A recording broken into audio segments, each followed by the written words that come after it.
There are few better ways to travel across the United States than by train. You can stretch your legs, enjoy a bite to eat in the cafe, and watch the country roll by outside your window. But if you're used to flying, Amtrak can be a very different experience. Some things are better than you might expect, others can catch you completely off guard. After riding Amtrak across the country countless times, I've learned that there are a handful of things I wish I'd known before my first few trips. So today we're going through 10 things you need to know before riding Amtrak. Let's start with the one thing you absolutely need to know before booking a trip. Your train can and often will be late.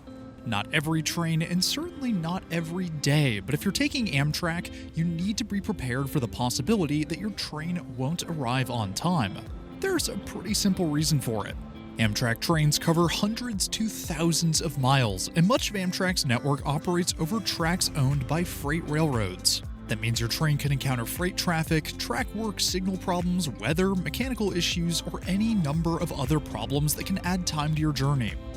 And a delay that seems insignificant at first can compound over hundreds of miles. A 20-minute delay leaving Chicago might not seem like a big deal, but if that delay turns into an hour, then another hour somewhere down the line, suddenly you're arriving at your destination much later than planned. So tip number 1, if you're booking Amtrak, build some flexibility into your schedule. Don't book a flight immediately after your train arrives. Don't schedule a critical appointment for 20 minutes after your scheduled arrival. And be especially careful with connections on routes where there are only 1 or 2 trains per day. The timetable tells you when Amtrak plans to arrive. It doesn't guarantee when it actually will. Now, coming from air travel, you might assume that you should arrive at the station 2 hours prior to departure. For most Amtrak trips, you really don't need to. Amtrak's official recommendation is to arrive 30 minutes prior to departure. Amtrak stations generally don't have the same security and screening process you'd encounter at an airport. Of course, there are exceptions. Major terminals like New York Penn Station or Chicago Union Station can take some time to navigate. If you're checking baggage, you'll want to arrive a little earlier. Amtrak recommends 45 minutes instead of 30. And if you're traveling internationally, like on the Adirondack or Maple Leaf, there can be additional procedures that you need to account for. But for a typical Amtrak trip, 30 minutes before departure is generally a much more reasonable target than 2 hours. And there's another reason not to arrive ridiculously early. There often isn't much to do. You're not necessarily going to have a huge terminal full of restaurants, shops, lounges, and entertainment like you would at an airport. You may simply be sitting in a waiting room for an hour and a half. So check the specific station you're departing from, know whether you're checking baggage, and give yourself enough time to comfortably board. Once you get on board, you'll find your seat. Sometimes they're assigned before boarding, like on Acela or business class on Northeast Corridor trains, and sometimes they're assigned on the platform. But most of the time, it's first come, first serve. Now, you're going to spend a lot of time in your seat.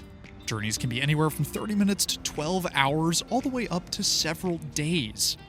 That makes your choice of seat and travel class much more important than it might seem. If you're traveling on a corridor service, think about whether coach or business class makes sense for you. On long-distance trains, you have even more options, from standard coach to roomettes and bedrooms. The latter come with complimentary meals and lounge access at select stations. And there's no universally correct answer. Sometimes the premium option is absolutely worth it, and sometimes it really isn't. Consider how long you're going to be on board, whether you'll be traveling overnight, how much privacy you want, and what amenities come with the upgrade. And of course, there's the price difference, which can make or break any upgrade. Then there's the seat itself.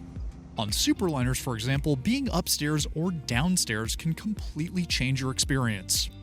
If you're on a double-decker train, I strongly recommend sitting upstairs. The views are better, you're closer to the rest of the train, and you're further away from the bathrooms and the foot traffic around them. And on scenic routes, which side of the train you're sitting on can make a huge difference. So before you blindly accept whatever seat you're given, take a minute to think about where you actually want to spend the next several hours. Because on a long train journey, your seat isn't just somewhere to sit, it's your home for the entire trip. Now, with every ticket comes a seat, but some trains come with an added bonus, the observation car. Observation cars are found on Western long-distance trains, and if your train has an observation car, use it. Seriously. One of the biggest advantages of traveling by train is that you're not confined to one seat for the entire journey. On routes like the California Zephyr, Coast Starlight, Empire Builder, and Southwest Chief, the observation car can be one of the best parts of the entire trip. Instead of watching the scenery through a relatively small window from your seat, you've got enormous windows wrapping around the entire car. You can sit with other passengers, talk about the journey, watch the landscapes change around you, and just enjoy being somewhere other than your seat. The cafe is also found on the lower level of the observation car, another reason to head that way. That's part of what makes a long-distance train different from an airplane. The journey itself is part of the experience, so if you're lucky enough to have an observation car, don't spend 20 hours sitting in your assigned seat because you think that's where you're supposed to stay. Get up and go explore the train and watch the country roll by. Here's one that sounds obvious until your phone is sitting at 8% battery with another 6 hours left in the journey. Bring power. Amtrak trains generally have outlets, but I wouldn't make your entire trip dependent on one. Outlets can be located in weird places, they can occasionally fail, and if you're spending a lot of time away from your seat, you may not have access to one when you need it. That's why I always recommend bringing a power bank. And if you don't have one of those, then a wall socket with multiple plugs and long charging cables. Your phone is increasingly important when you travel. It's your ticket, your camera, your map, and how you communicate with the outside world. And if you're traveling somewhere unfamiliar, it may be your primary source of information. So charge everything before you leave, bring the appropriate charging cables, and bring a power bank with enough capacity to keep your devices going throughout the journey. They often take up very little space, and there's almost no downside to having one. Something that people often forget when traveling by train is that it is a long journey, and you often need to entertain yourself. Don't assume that the train is going to provide it for you. Amtrak does offer Wi-Fi on many trains, but outside of the Northeast, it's almost entirely unusable. The same goes for cellular service. There are huge portions of the country where your phone simply isn't going to have a connection. So before leaving, download your movies, shows, books, podcasts, or whatever else you might want. And bring headphones, please. A train is a shared public space and no one wants to spend 6 hours listening to someone else's movie from across the car. Headphones are also quite useful if you're traveling overnight, sitting in coach, or just want some peace and quiet. But if you run out of things to do, there's always the simplest form of entertainment, the window. The continental US is a beautiful place, and no two states look the same, and on some routes, the scenery is the entire reason you're there.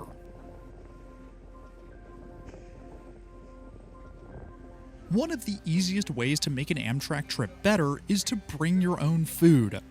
Amtrak has cafe cars, and on some long-distance trains has full-service dining. You'll see me buy things from the cafe in a lot of my videos because I like to show what's available. But in reality, the selection is pretty limited, and the prices aren't exactly stellar. And depending on the train or when you board, the cafe may have limited operating hours. Long-distance trains with dining service are a different story, but even then, you're working within a fixed menu and schedule. So for a long journey, I recommend at least bringing a decent haul of snacks. And if you're more ambitious, bring a small cooler with whatever your heart desires. Now, this doesn't mean you shouldn't use the cafe.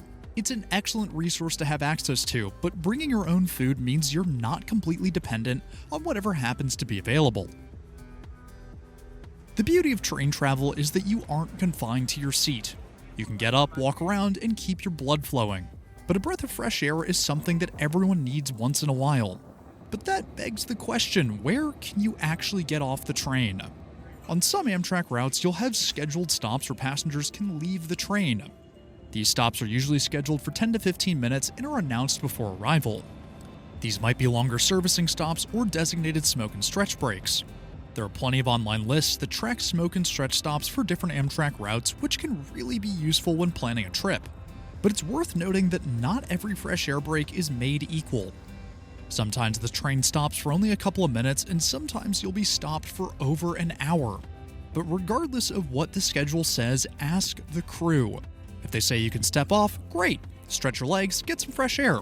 But keep an eye on the time and listen for announcements. And don't assume that because the train is sitting still that you're free to wander off. The train can and will leave without you. And always remember, you left the train didn't leave you. If you're traveling in a sleeper or using onboard food service, I'd also recommend bringing some cash. You don't have to carry hundreds of dollars, but just having some small bills available for tipping is great. If you're traveling in a sleeper, you may have an attendant helping you throughout the journey.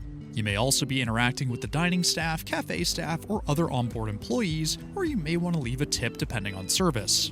And while payment systems have gotten much better, having cash available makes tipping simple. That being said, tipping is in no way required, and doing so is at your own leisure.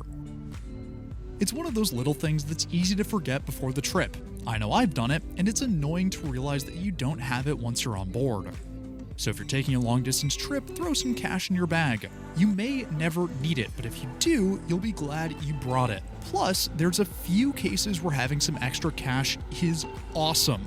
Namely, if you're on the Sunset Limited and are graced by the presence of Juanita the Burrito Lady in El Paso. And finally, if there's one thing you really need to understand before taking Amtrak, it's this: manage your expectations. At the end of the day, Amtrak is public transportation, and it's not one standardized product. That means the experience can vary enormously depending on what train you're riding.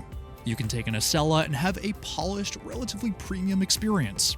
You can take a Northeast Regional and have a perfectly functional trip. You could board a long-distance train with an observation car, dining service, and a sleeper, and have an incredible multi-day journey across the country. And you can also end up in an older car with mediocre food, a delayed departure, and a seat that's seen better days. But all of those experiences are still Amtrak.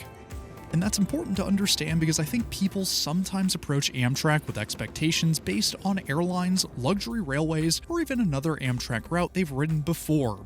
And that's where expectations can get you into trouble. The equipment, stations, service, onboard amenities, and reliability all vary from train to train. But that doesn't mean you shouldn't take Amtrak. I've had some of my favorite travel experiences on Amtrak. I've also had some absolutely miserable ones, and both are part of the deal. You can have a beautiful day crossing the Rockies in an observation car, watching the landscape roll by for hundreds of miles. You can also spend hours sitting outside a city waiting for a freight train to clear. You can have an excellent meal in the dining car, or you can spend $15 on something from the cafe that you immediately regret. But that's Amtrak. It's public transportation. And once you understand that, I think you can actually appreciate what Amtrak does really well without expecting it to be something it isn't. You're using public transportation to travel across an enormous country. There are going to be compromises, there are going to be delays, there are going to be things that aren't perfect. But when it all comes together, you get something that an airplane simply can't provide. You can sit back, watch the landscape change outside your window, walk around the train, meet other passengers, and actually experience the distance you're traveling. And that's what makes Amtrak worth taking.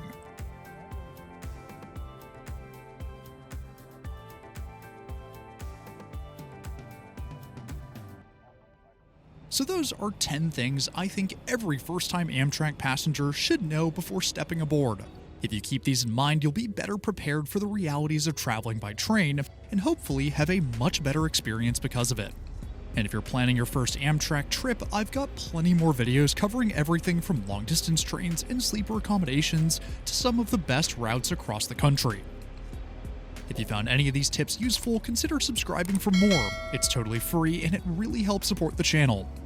I also want to give a huge shout out and thank you to my loyal patrons and members. Y'all are amazing and your incredible generosity is greatly appreciated. If you too want your name in the video or just want to support the channel in more ways than one, then head on over to the links in the description below. But anyways, that's all I have for today. Thanks for riding with me, and I'll see you in the next one.